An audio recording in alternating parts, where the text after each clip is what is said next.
Not Joshua Jackson and Jodie Turner-Smith divorcing too? Child, 2023 really the year of divorces. Every other day someone is getting divorced. And if you are thinking their divorce might be peaceful, you are wrong. Cause honey, a lot of hidden details are coming to light about how twisted their marriage really was. From accusations of open marriage to Joshua cheating on her and how Jodie wasn't a submissive wife. Y'all, there's a lot to unpack in this situation, so y'all better get ready cause this tea is spicy. Honestly, in the case of Joshua and Jodie, I can say that everyone was surprised but not really shocked about their divorce. Now, don't get me wrong, they did look like they had a great thing going for them, well, at least from the outside. But the thing is, many people have not exactly been in support of the marriage from the very start. One of the reasons being Jodie chose to date and marry a white man, and also how rushed their relationship was. But according to sources, the interracial thingy had nothing to do with their divorce, because the real reason for the breakup was that Jodie was too dominant in the relationship and it made Joshua feel emasculated. Now, it's not surprising that he would feel this way because people have always talked about how weird it was that Jodie has always been the one to take the lead in the relationship. For example, she was the one who made the first move in their relationship, and boy did she make a move. They met for the first time at a party in 2018 and they did the nasty the same night. And Jodie herself confirmed this when she went on the late night show with Seth Meyers, and she said, "When I first met my husband, we had a one-night stand. We're in a 2-3 year one-night stand now. First of all, I saw him before he saw me, and when I saw him, I was like, I want that. And then when he saw me, I just pretended like I didn't see him." Child, they didn't even get to go on the first date or anything like that. And yes, you got it, she was the one who initiated the nasty time. And baby, things moved at the speed of light for them because by 2019, they were already engaged. And Jodie was the one who proposed to Joshua. On New Year's Eve,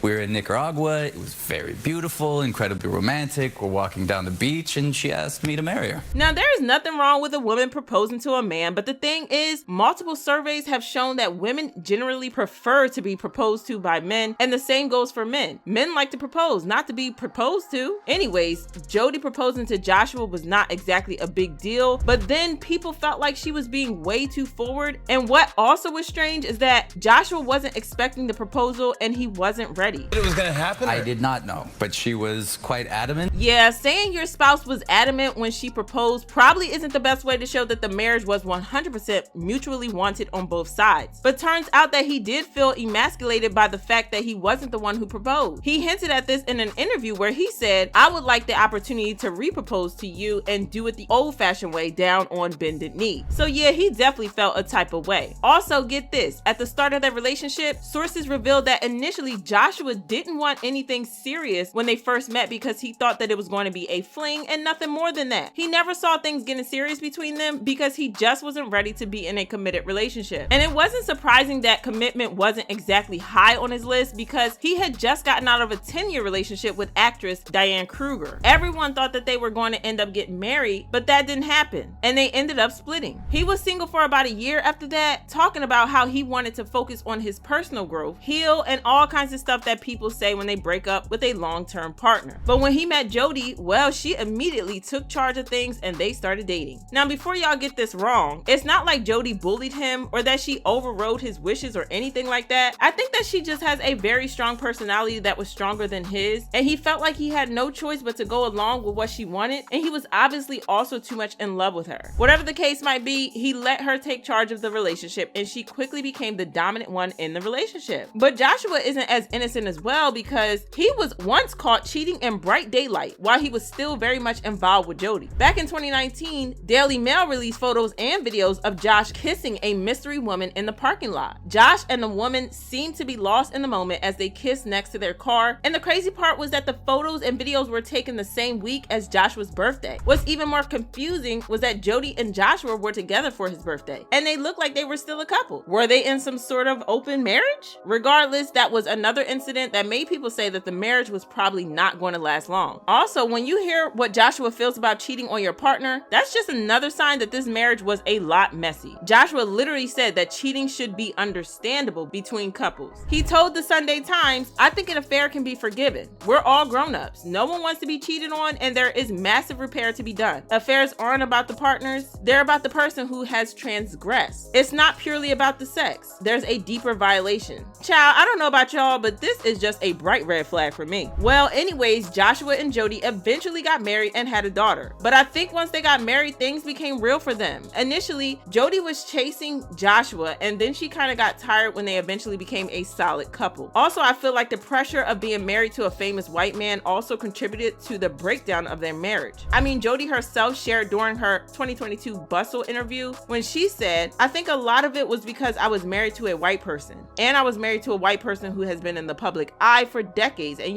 has been someone that the tabloids like to talk about. I mean, it was like literally the most vulnerable time." Well, the marriage is over and Jodie filed for divorce, and the reason Jodie gave was that she was tired of being in an unhealthy marriage and that the divorce was a long time coming because they had grown apart since 2022 but were just giving it another shot. Well, fans had a lot to say about this divorce, and they left a lot of comments saying, from when Joshua embarrassed her on late night TV announcing Jodie proposed to him, "I saw this coming. He definitely gives me F-boy vibes." If Joshua wanted to get married, he would have proposed to Jodie. Her proposal to him was unnecessary. She should have kept that proposal news to herself. They really moved too quickly and weren't on the same page about marriage or children. And while people were fawning over this couple, all I could think about was him basically saying that she pressured him into marriage. I don't understand how people are so surprised that this marriage is ending in divorce this quickly. And if it comes to Joshua, well, he is allegedly heartbroken. A source close to him revealed that he would have loved nothing more than to still be with Jodie and in a perfect world, but